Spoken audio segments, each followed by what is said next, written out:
நம்ம the 12 months என்ன அப்படிங்கறத one by one பார்க்கலாமா?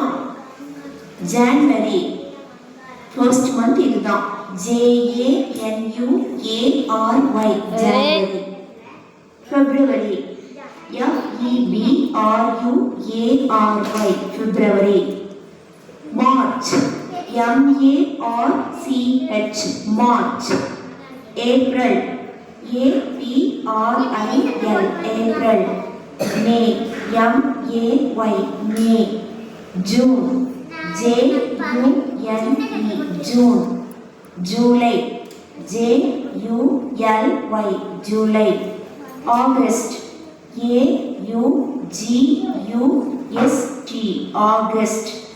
September September.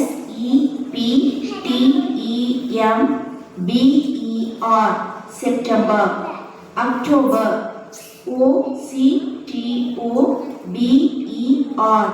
October. November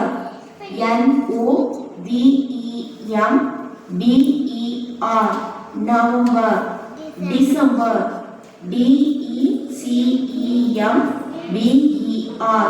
December.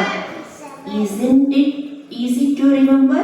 உங்களுக்கு இதை ஞாபகம் வச்சுக்கிறது ஈஸியா இருக்கு இல்லையா? ரொம்ப ஈஸியா இருக்கு children. Okay, once again நம்ம இந்த poem பார்க்கலாம்.